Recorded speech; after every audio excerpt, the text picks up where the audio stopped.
Dean, thanks so much for coming on. Super excited to have you on the show. Thanks for having me. Couldn't be more excited to join. All right, so let's start right at the beginning. Your tech career in Toronto, Cyberplex. I'm going to take you all the way back to 1994. You're 26 years old. You start your very first company. There's no incubators. There's no accelerators. There's almost nothing here. Can you just talk a little bit about what that experience was like, and I guess maybe reflect upon everything that's happened so far in your career in terms of the tech community here? You bet. Well, it was surreal. I still remember it because I think last summer it was the 25th year of starting the company. By the way, the company's still around. It's called EQ Works. It's publicly listed on the Toronto Stock Exchange. And so I was at McKinsey at the time. I had the idea for it, and I was doing a study for a pulp and paper company who was worried whether, this is 1993, was worried whether technology would disrupt the demand for newspapers, right? Wow. And so we were studying what newspaper readership would look like and whether CompuServe and Prodigy and America Online and this thing called the internet were going to have an impact on how people read newspapers. This is how long ago it went. And I met this young guy called Mark Andreessen, who was a kid at the time, who was peddling this thing called the Mosaic 0.9 beta browser. And it was the very first sort of commercially available browser you could see. And I went to a conference and he talked about it. And it was like 50 of us in the room. And he demonstrated this thing. And I remember vividly sitting there and a light bulb went off in my head. And I went, this is going to change everything. And I packed up my bags at McKinsey at the time. And I said, right, I'm going to go off and start a company to, help people think about this thing called the internet. And the partners were like, what's the internet? So I literally had saved up a bit of money to go to school. And I had a partner, Vernon Lobo, who went on to found Mosaic Venture Partners, a VC during that era. And he and I started Cyberplex together with our kind of joint savings. And for 15 months, I basically peddled this thing called the internet to anybody who could listen. No one wrote me a check. There was 0 customers in the first 15 months. So we burned through all of our money. And by the way, I wasn't an entrepreneur. I never even had a paper route. So this is like my very first go around, nothing, right? And so Vernon was an entrepreneur. He really helped me. And so every Monday night we'd sit and have sushi and he'd sort of talk me off a cliff. And I'd kind of get enough energy to go at it another week. And we ran out of money twice and he wrote another check. And eventually we got this one account and it was a big deal. It was like $100,000. Someone would write us a check to build this property online. And then we had to then figure out how to do that. And then the story was from kind of 1995 midway through until 2000, we grew from me in a solarium at Bay and Bloor to 500 people, 50 million in revenue. We went public, bought companies, sold companies, raised $60 million, and got it up to pretty close to $1 billion market cap in that period of time, which was, it was a blur, frankly, and an awesome experience. By the way, in there, I got married, had 3 kids, back to like 3 kids in 39 months. So it was like, it was a productive time. And then the craziness happened. The dot-com bubble burst, 2001. And all of a sudden, no one wanted to do any things that we were offering as a product. And our business went just like the bottom fell out of it. The demand just went away. And so we very quickly, because we had great systems and processes, were able to detect that this was happening and we got ahead of it. And we were able to shrink ahead of the curve. But imagine being the CEO of a company that goes from 500 people to 50 people, 50 million in revenue to 5 million in revenue, while being public, and the stock goes from $30 a share to 30 cents a share in that same time. And every day I came in, I thought I was going to lose my job. I thought it was over. It would have been blissful for someone to just take my head off and just sort of like put me out of my misery. But we survived. We were one of the very few that did. And I would say that era, I learned more about myself. I learned more about leadership. I learned more about empathy, and really helping people navigate what was a challenging time than I did in the rest of my career combined. And I put that to work since. So I normally save some of these questions for the end of the podcast, but I think that the juxtaposition here is so perfect with the current time, right? Like so many people are going through, the bottom just fell out. This year's gone to shit. Our projections are totally out of whack. Nothing's going to work. You've been through that through the dot-com era in this business. Like, what were some of your coping strategies? What would you say to people today that are running a company that was super successful in 2019 and looks like a complete disaster in 2020, just from a mental perspective?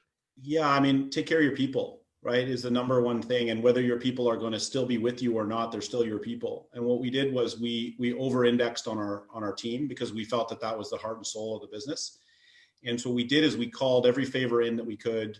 We called everybody we knew, and we said, we've handpicked these people. You know how good our team is. We got to let some of them go. We're going to give you first rights on them. So we did reverse career fairs. We literally we placed people so that everybody got a job. And our goal, we had a KPI, which was everybody gets a job within 90 days of departure. And we held ourselves to that. And we did. We kind of largely, no lawsuits with anybody. And we just took a high road. We took a very moral high road. And we said, this will pay dividends in the future. It's sort of karmic, right? Put some karma in the bank. And we don't have any money, but we've got karma. And so that'll help us. And it did. And every one of those people went off and had amazing careers. And then, really was thoughtful, positively thinking about their career at Cyberplex, and ended up with a real alumni as a result, which is a really strong statement about that time, that they can survive through that and not think horrible things about how it all went. I've been seeing some companies do that too, with the mass layoffs and really going to bat for their people, and it separates your brand immediately, right? Like you can see it helps recruiting efforts in the future. It's the right thing to do. And and I think you'll find out truly during this time who your friends are, who your friends aren't, right? So the investors that stay with you, that are able to stay with you, and that keep helping you out in ways that you need to, your advisors, your board members, like when it all turns to shit, that's when you really need the backing of your people. When it's going well, you kind of don't, right? I mean, they're just along for the ride. When it goes sour, that's when you find out who are your partners. And fortunately, we had tremendous people who really stuck it out with us and helped us problem solve it through and helped us kind of thread the needle. If you kind of go back to your early part of your question, though, it's like, what was it like back in Toronto when I started that? So you got to remember, this is the era of like labor-sponsored venture funds that were trying to put money out, banks that didn't know what an entrepreneur was. So you couldn't lend on anything. You couldn't even get a bank account for a business. There was virtually no venture capital. So that's why we had to go public. We went public just out of context. We went public, was essentially like our Series A, right? So the way we did it was we needed money because we were growing so fast, but there was no money, no sources of funds. So what we did was we said, let's take over a shell. So we found a shell, what was called a junior capital pool back then on the Alberta Stock Exchange. It had nothing in it. It was just a public company. And we reversed into it. We did all this ourselves. My CFO, who's now the president of the company of Cyberplex and has been for a long time, we architected this thing with another guy named Mark Levine, who was another friend of ours from McKinsey at the time. And we raised all the money ourselves. So because there was nobody out doing this at the time. So we just got really creative, made a bunch of phone calls, raised our money, backed into the shell, and we became public on the Alberta Stock Exchange, and that was our Series A. And then, we eventually moved it from Alberta to Toronto, and that was our Series B. We raised a bunch of money, 20 some odd million, and then the stock took off. So, we had a very unconventional path because we had to fabricate a path to fund ourselves because there just wasn't another mechanism. Yeah, it's a wild story of finding a way in turbulent times, which I think so many people could connect with right now. Let's move on a little bit too. So after that, you go into Osprey Labs. So it sounds like you get all that experience in running that company, and then you take that experience to some of the major enterprises, right? You start advising Thomson Reuters on how they can start their digital transformation, which is also still another topic now. But yeah, can you go into Osprey and some of the... Sure. So Osprey Labs, just by the way, is why did I call it Osprey Labs? It was because my kids were young at the time, and they were really fascinated with birds and things, and we've really kind of identified with this bird called the osprey, which is a sort of a water hawk that ends up nesting in all the places we love in the world. And my family's indigenous. My wife's indigenous. She's a proud Ojibwe. And so we've really associated with totems, and so we've adopted the Ojibwe osprey as our totem. And labs, because my kid said, well, what do you do for a living? And I said, well, I'm like a mad scientist. I kind of try to figure things out. So anyway, that's the origin of Osprey Labs. It was just basically my shingle that I threw out to help people. And I had a couple customers, but it ultimately settled down to Thomson Reuters because they were on a real journey of transformation, going from sort of a portfolio of 350 acquired companies that they wanted to smash together and turn into kind of a global scale player, not just a bunch of little companies. And my client at the time he ascended through the ranks pretty rapidly, and I was sort of his sort of secret weapon. And I was doing this sort of 2-3 days a week. And then very quickly it went from 2-3 days a week to 9 days a week, because there was just so much to do. And I really enjoyed the team. We worked incredibly well together. But I kept my independence by staying not employed by them, because I had to kind of go in and do all the ugly work, right? Figure out where all the issues were and really try to drive the change. And it was easier for me to be outside. But what I did is I took all the stuff that I learned through growing and contracting and then growing again, Cyberplex, and a little bit of my McKinsey work, and I put it to work at enterprise scale, sort of at 65,000 people, 13 billion in revenue, global scale. And so I brought pace and sort of critical thinking and never say die kind of attitude to this large entity. And you'd think it wouldn't work. Like, you think that'd be oil and water. Like, how can that work? Well, the first year was tough. No one wanted to move at the pace I wanted to move. But then I had this epiphany, which was they don't have to, because when they do decide to move, they move in such large numbers. Like we over 12 years took $750 million worth of cost out of the annual run rate of that thing by just asking a lot of really interesting questions, and then coming up with what I think are pretty creative answers to those questions, and being very entrepreneurial about the pursuit. And when they were able to move, they moved in big dollar terms, and that was huge impact. It might have taken longer to get started, but once the ball started rolling down the hill, it really rolled fast.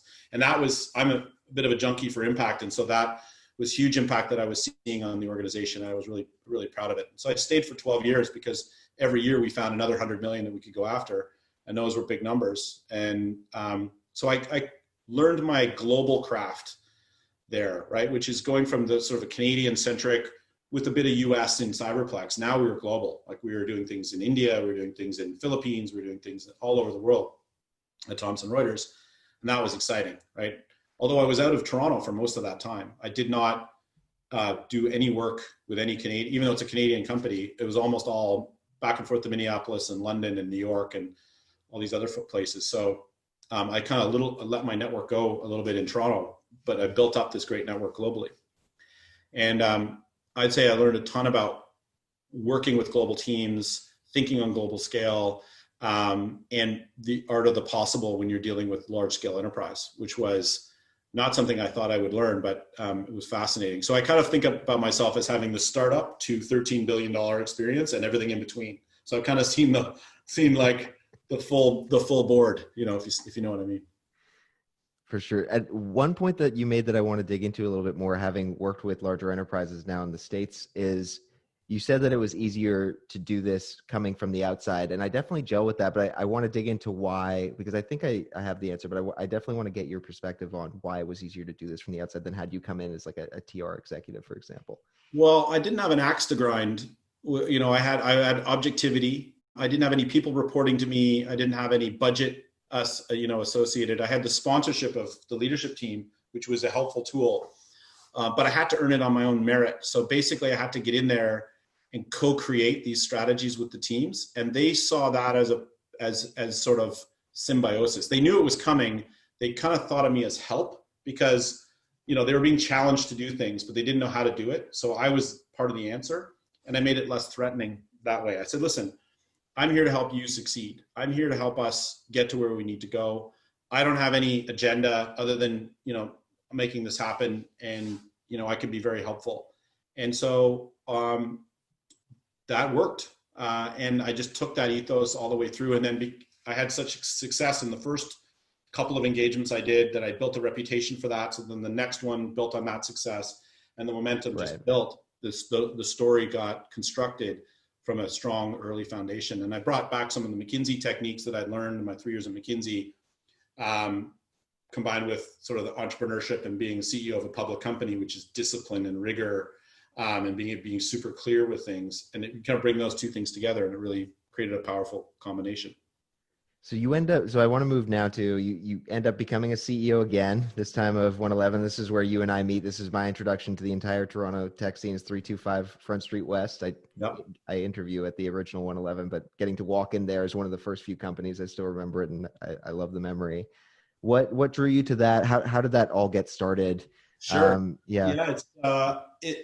So I'd been 12 years at Thomson Reuters. We'd kind of run the course, and they had announced that they were going to split the company in half, sell half what was called Refinitiv, which was the kind of ex-Reuters stuff, to ultimately to Blackstone, and then now to the LSE. And so the issue was, okay, it's time to go. I've been here long enough. I love the people, but it's probably time to do something different. And John Ruffalo and I knew each other for a long time through YPO and other things. And I sort of said to John, what should I do? And he said, I got a project that you should consider.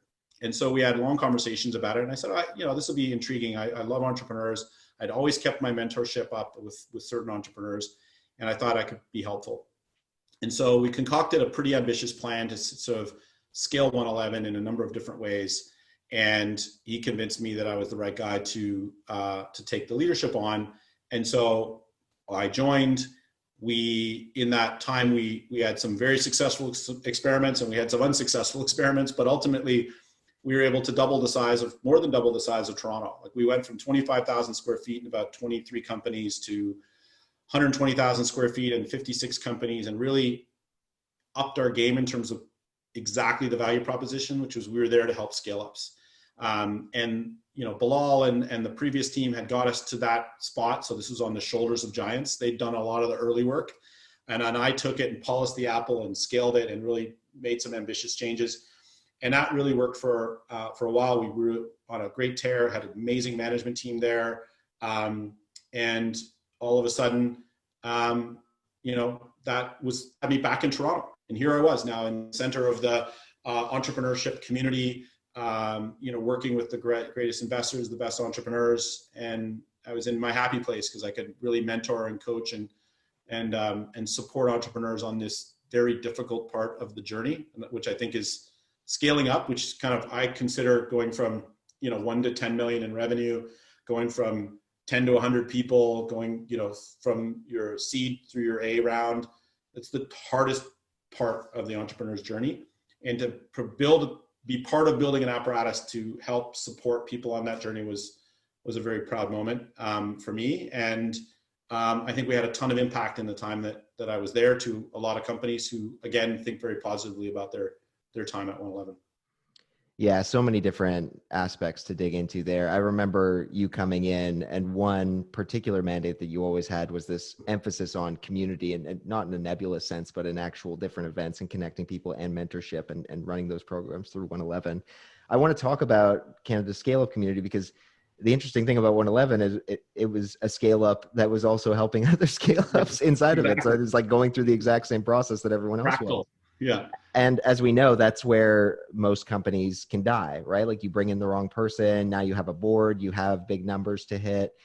Can you talk a little bit about like how you see a startup versus a scale up, and Sure. some of what you've seen in the Canadian community around that? Yeah, I think this is probably the biggest single thing. Like, we have a very vibrant, call it early stage, factory that produces amazing companies up to scale up, right?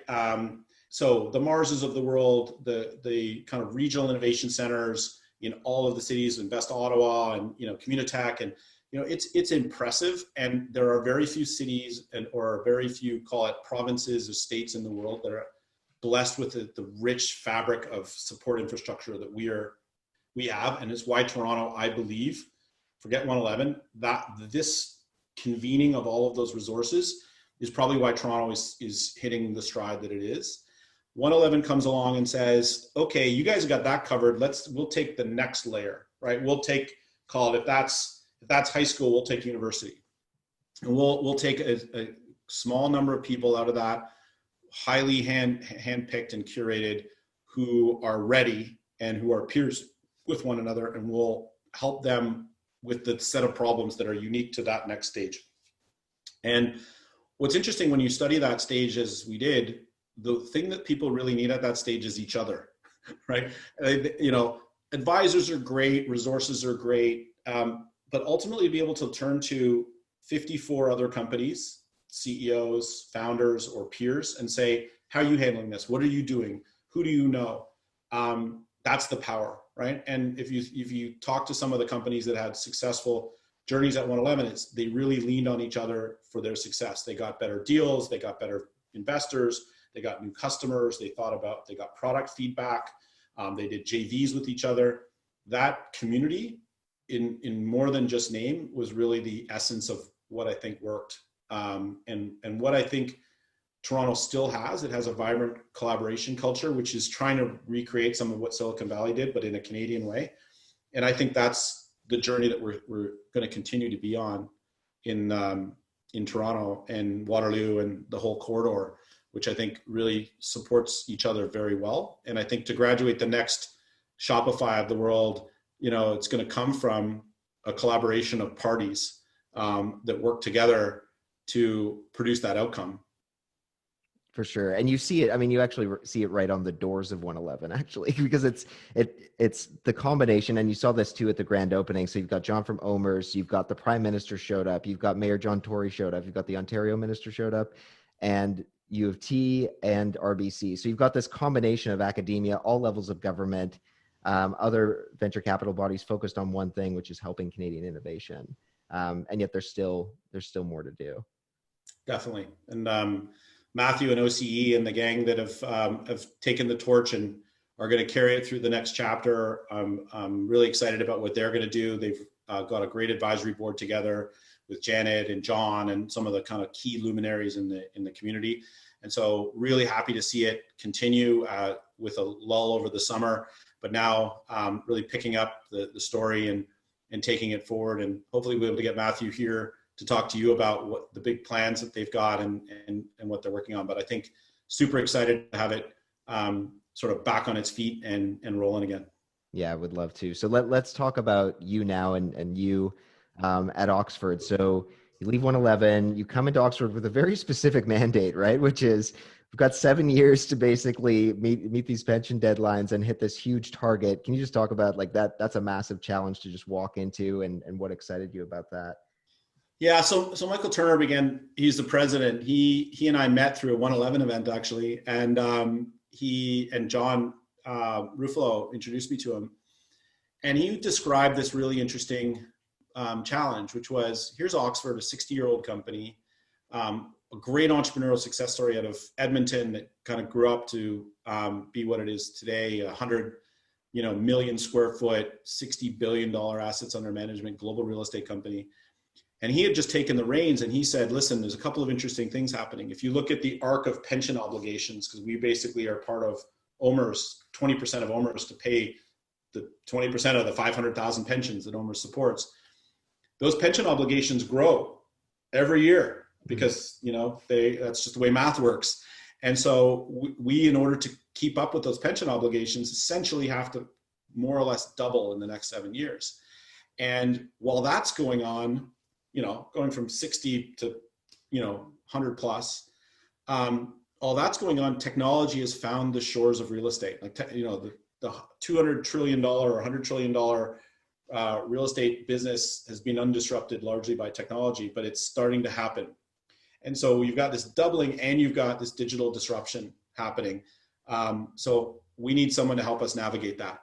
And, we went back and forth and I thought real estate's a bit of an old industry. Why would a guy like me go there? But Michael told a compelling story. And then I met the team and that sort of tipped it in the favor of Oxford. So I was really enamored with the quality of the leadership, its sponsorship from OMERS, its mission, its belief in the fact that the whole group felt we needed to transform. We needed to kind of become a different, better version of ourselves. And I said, great, I'm on board. If I can get on that team with such conviction, I can make a difference, and that'll be a lot of fun, right? It'll be a lot of fun to be in the sort of as Michael called it, have a front row seat for the transformation of a global industry. And so I'm like, yep, sign me up. I'll go and do that. But the job description was a bit murky. It's sort of like, okay, we're here in 7 years, we want to be there, go. Right. So, which is great for an entrepreneur like me, because I love filling white space. I love ambiguity. I love uncertainty. And so I've been on a journey for the last 15, 16 months, sort of filling in that white space, creating a vision, building a great team to go and pursue that vision, which is what entrepreneurs do. The best thing you can do is actually really create clarity and then build an amazing team and get out of their way. So that's my whole approach is, make sure I have super clear perspective on where we need to be, and then handpick the people that are going to compete for that globally. So I'm so excited to dig into this topic with you, right? Because you're brought in for the transformation of a major commercial real estate player in August of 2019. And then we have probably one of the most major events to ever happen in commercial real estate, right? Like you see all the cartoons out there, the big wrecking ball that says COVID-19 and somebody in a boardroom saying, do you think we should do digital transformation this year? So, I mean, like, just walk us through that experience. This thing hits, you're already brought in. Did it help? Did it hinder? Threats, opportunities? What were some of the Fortune smiled on us a little bit. We had just completed a full kind of migration of all of our kind of our workplace tools. So Microsoft Teams, Office 365, we'd gone fully cloud. We'd accelerated that, and we just finished it in January. And so all of a sudden the lights flick and we go, oh, okay, now we're just all working in Teams. No hiccups. Like it was literally, it was a very smooth transition to working digitally. And by the way, we had 4 major programs of change, digital transformation work going on over the course of the year. And we thought, are we going to be able to pull this off? Right. And we just said, well, let's try. Let's try. We'll adapt to the situation as it comes. And the good news is we got all 4 done and then some. Like we actually delivered not only those 4 things, but a whole bunch of other capabilities. And we sort of set the bar in the industry for COVID response at our buildings. So while we had all that going on, we had this other job that emerged, which was, oh yeah, we've got to implement all these new protocols. We've got to figure out what the protocols are. And then we've got to implement them at 400 buildings around the world. So we didn't sleep a lot between March and June while we worked that out. But I think COVID was helpful because it immediately helped people understand the value of digital tools. Because all of a sudden, everybody in our whole workforce was working digitally. And we said, guys, we want to give you the best workbenches, the best tools, the best data, and we want to give it to you so that you can work from wherever you need to work from. And everybody instantly got that as soon as and said, okay, tell us what we need to do. We're there. We're on board. So it was a massive change helper, right? An accelerator of change. It's one of the biggest things that kills digital transformations. People don't want it, right? They're like, I don't need it. Don't bring it to my shores. But we didn't have any of that. We had people bought in, asking for, how can I get involved? And that culture really helped us get a lot done. And for the things, so I mean, having Teams installed, like you guys were obviously ahead of the game there. There had to be other like requests for rent relief, virtual tours, digital lease transactions, because much of I'm fairly familiar with real estate, but there's so many watermarks on the dot, like people doing all these different like wet signatures and everything else. Like how did you guys adapt to the new stuff that you hadn't prepped prior to the way? Well, yeah, we were in the middle of a leasing transformation, which was essentially giving our salespeople the best capabilities to manage the sales process around the world. That's a thing called VTS, which it's a prop tech firm. It's an entrepreneur themselves. We adopted them. We were one of the first enterprises to roll it out globally. And Nick Romito, who's the CEO there, will tell you a funny story, which is I got in the seat and I said, yep, we're going to do this. And in a week, the lawyers were locked in a room and they had a deal and he'd never seen anything like it. And it was sort of like, well, enterprises can work at entrepreneurial pace given the right point of view. And I think that, and as an aside, that's one of the things that I'm trying to do is help enterprises become better customers of startups, which is, I think, a big thing that Canada doesn't do well. Huge topic. We've got these great solutions all over the place, but we can't buy from them effectively. And it's a tricky problem to solve. And so I'm busy trying to lead by example there. And won't get it always right, but in VTS's case, we did a good job. We literally looked at every different process we have in the mix and said, how can we make it easier? How can we take friction out of it? DocuSign was a big deal where we can use DocuSign. We just mobilized SaaS solutions that were already out there. And instead of writing our own code, instead of doing any of that, we just took stuff off the shelf and started deploying it. Data was a big problem, like getting people data. So because spreadsheets were all over the place. So we mobilized a data lake pretty quickly and powered all of our data initiatives off the back of Azure. We implemented countless solutions at the buildings to make them easier to manage. And, literally overnight, we turned people into, okay, what do you need? Is there a solution already out there? can we mobilize? And we did a ton of that. And so we now have a very rigorous sort of methodology by which we do that. And we mobilized the whole company around the world to look at solutions, talk to entrepreneurs, try things out, proof of concept them, and then roll them out. And building that muscle was really essential over the course of the year. And I think we're now starting to be able to tap into that and do well. One of the great examples of this, you'd asked about rent relief. So we knew there was going to be an avalanche of rent relief requests coming our way. And we knew it would be very challenging for asset managers and our property managers to deal with. So a small group of people got together using agile methodologies, said, what can we do to power our decision-making better? So we had this data lake we'd stood up, and we had all the enterprise data in there, and they said, well, let's turn that into a dashboard that people can look at their assets. They can see exactly what the customer's rent looks like, we did some risk analytics using machine learning to sort of test how we could propose risk to people. And we gave the asset managers live up-to-date, like hourly up-to-date data so that they could make better decisions. And we were able to process all of that, all those rent relief requests using literally Power BI and dashboards and data as opposed to spreadsheets and email. And, when I tell that story, and by the way, we did that in 11 days, which is unheard of for an enterprise to move that quickly. And we did it globally, right? So every asset class, 400 buildings, 100 million square feet of real estate, we stood up this sort of support system for rent relief requests.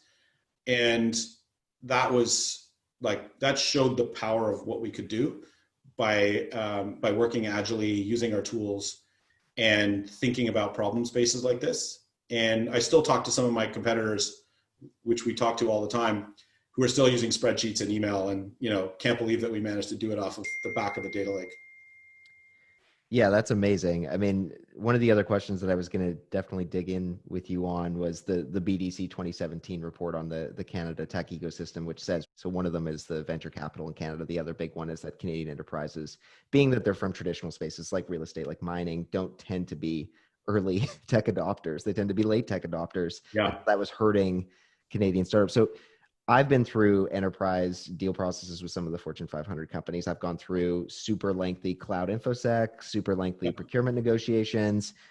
How do you cut through that, right? Because there are like a lot of Canadian enterprises, especially in financial services, like the financial institutions are really coming through here, want to buy Canadian tech. They see some of the great stuff at OneEleven. They know it's going to help them, but they actually can't get over their own internal processes. This is a big learning point for me over the past couple of years. Like how do you start that conversation? How do you start scoping that out? So I think it's sort of both of us got to get to the middle. So I think what entrepreneurs need to know is they need to know that we can't not do those things, right? So we have to do the InfoSec reviews. We have to do because it's compliance requirement. Like if we bought something, introduced it into our system, and then it created a huge vulnerability, it's a problem, right? So what we're trying to do is get people to say, well, instead of doing it for every single company, go through a third party, because there's third parties now that will do InfoSec reviews once and then vend those to other people. I can't remember some of the names right now, but we're starting to there's a SaaS service that has figured that this is a problem, and they're actually now offering it to companies like ours. So we just, instead of going and doing a InfoSec review on every single company, they're already pre-done. And so we can go and talk to this company and go, okay, great. We might do a small version of it, but we won't do a month-long one. Like we might do a couple of days to augment the risk review that these third parties are already doing. So that already takes a huge amount of time out of the system. And the way we're doing it is even before we even think we're interested, we say, listen, if you're going to do a pilot with us, you got to go through this. So before we start anything, are you okay doing that? And so that we don't set an expectation and then put it on the end. We kind of do it up front. And then the second thing that we're trying to do on our side is, I call it sort of systems integration, which is this is one of the problem with solutions from an entrepreneur perspective, is they're very point. They kind of solve a very narrow slice of a problem. And so in order for me to actually solve the true problem I have to put about 5 of them together, right? I have to string a bunch of them together. And then when I string them all together, it's me that has to do the work, right? I have to be the integrator. I have to figure out, and then I have all this work to do on my side to actually get them to play nice in the sandbox. And that some companies will just throw their hands up and go, I'm not prepared to do that work. And in our case, we are, because we think there's a big enough prize. What entrepreneurs would be better served to do is actually come together as a coalition and solve the whole problem, not just a piece of the problem, and actually figure out how to either marketplace their solution or combine up in creative ways to say, listen, buy once, one subscription and you get all of us. And, we each contribute to a piece of the problem, but we get the whole solution. Or frankly, find an entrepreneurial systems integrator who's willing to actually package these things up and make them easier to buy. Because right now they're hard to buy. They're hard to buy because I have to do the hard work of putting them together. And so in my mind, some of the solutions, I'm going to do that. Other solutions, I just wish the community would actually get together and solve the whole problem, or pool together to make it easier to buy. I'm guessing you've given them that feedback too. It's like, I'm interested in you, but you just don't integrate with this other key system that I really need you to integrate with. And it's so key. In commercial real estate, I find that entrepreneurs don't really understand commercial real estate. So they solve what they think is the problem, and it's not the problem. And my guidance to most entrepreneurs is spend 2 times as much time on the problem as on the solution. And no one does that. I mean, it's like eat right and exercise. You can say it, but no one does it. So what we really need people to do is actually spend all their times in the industry really, really, really getting clinical on what the actual problem is, and then leave the industry and build a solution and sell it back to us. And those are the guys that win. That's why VTS wins. That's where Matterport's winning. That's why Procore's winning. I mean, these companies started entrepreneurially and they're killing it because they've really, really spent a lot of time understanding the pain.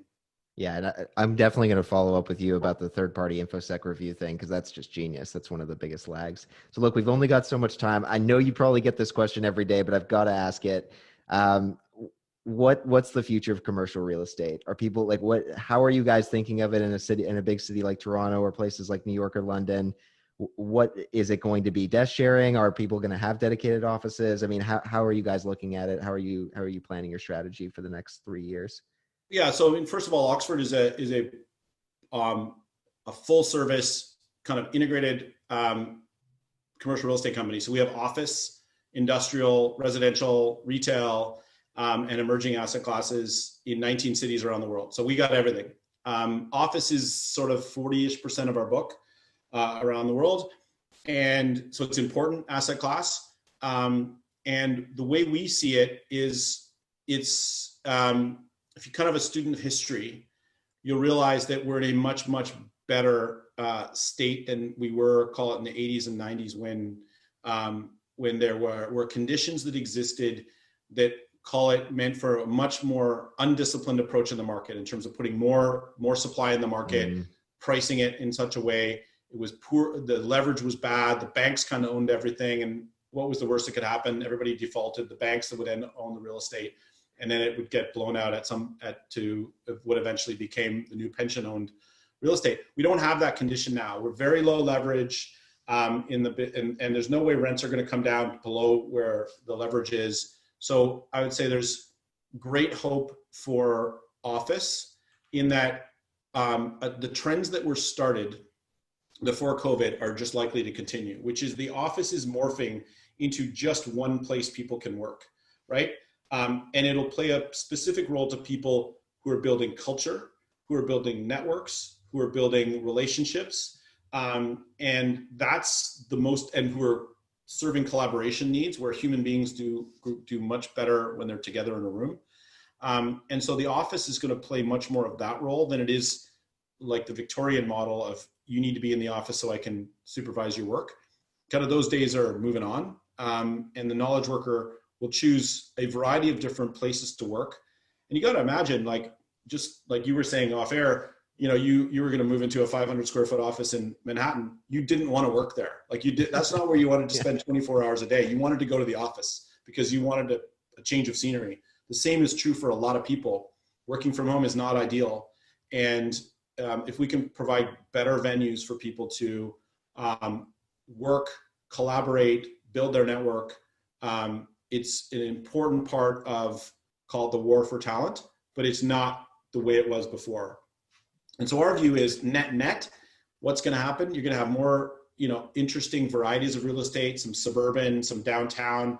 Downtown's going to be reconfigured around neighborhoods that celebrate community and network building and collaboration more than just seas of cube farms. And we'll see a reimagining of the role of office.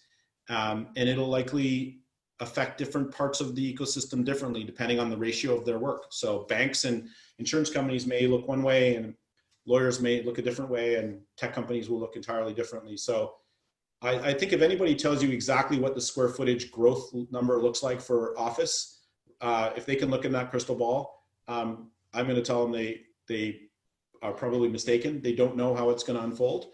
I think what you can be certain of is it ain't going to look like it used to. So it'll look quite different. And the agile will survive. Like those people that actually have flexibility and can work with and have built great relationships with their occupiers and can evolve with their needs, they'll win out. And where we have office, where we don't need it, we'll turn it into something else, because there's lots of opportunities to turn it into other things. Okay, now to bring it back to the Canadian tech community where we'll kind of end off. How do you, you must be thinking about this too, which is how do you see COVID finally playing out for the Canadian tech community from a talent perspective, from a funding perspective, from an execution perspective? Is this a death knell for our community? Is it a huge opportunity? Where do you fall in viewing this? No, I think the strong will survive. I think the strong will consolidate. I think they'll consolidate talent. I think they'll consolidate companies. And those that didn't make it will dust themselves off, and they'll surface in other places, right? They'll surface either for a period of time in the winners, and then they'll eventually kind of lick their wounds enough that they'll start something else again. I think those that have kept their powder dry during this time will find amazing investment opportunities. I think what's happening south of the border has encouraged people to come to Canada over the US more than ever before. And I don't think that's reversing just because we've got a new administration down there. I think people have sort of soured on a number of the places down there that were previously great places to spend a career. I think there's a lot more opportunity up here to serve customers down there, but build a much more quality of life up in Canada. And I think that's true of Tel Aviv and other places in the world as well, where I think you squish one part of the water balloon, it's just going to go somewhere else. I think Canada is a benefactor of that. So I see a period of instability followed by a period of renewed growth, frankly, because I think we've got great entrepreneurs, we've got great success stories, we've got companies that are persevering and actually doing really well through this period of time, and a number of companies that weren't pivoted and now are doing better. So I think that's showing the resilience of our work. I think having Mars and OCE and OneEleven now back in the ecosystem, and of course DMZ, which is killing it. That continues to bode well to kind of create a really strong foundation for the ecosystem. And so I don't think it's anywhere but up after a quick pause. It's just to end off, and again, kind of bringing you back to starting your first company here way long ago. What do you wish to see, or what's your hope for Canada's tech ecosystem in the next 3 or 4 years? What specific things do you want to see happen? Is it more enterprises getting involved in early stage? I know OneEleven's been huge at making those types of connections. What are some of the things that you'd like to see? I mean, I really hope two things. One is I hope that we have events where the next 10, 20 Shopifys emerge, right? Not one or two. I hope we don't drip out. We just don't have one great Canadian success story at the kind of at the unicorn, I mean, we got Simple now, I think if we have 20 of them, well, there's too numerous to count. When you do the infographic, it's like, look how dense that is. We need more than one or two great breakout stories. We need 20, we need 30. We need a few more of those. And then I think we need to activate the enterprise ecosystem to much more effectively work with that community, especially buying. There's corporate investment, but I want commercial transactions. I want to see us eating our own dog food, eating the stuff that's coming out of our, using and deploying and globally making these great companies successful because we're their customers. And we should create the jobs here. We should create the wealth here by being the patrons of those great companies. Dean, I love this conversation. Thank you so much for coming on. It's been awesome. hey, happy to do it, and good luck with your own enterprise. And I hope I can help.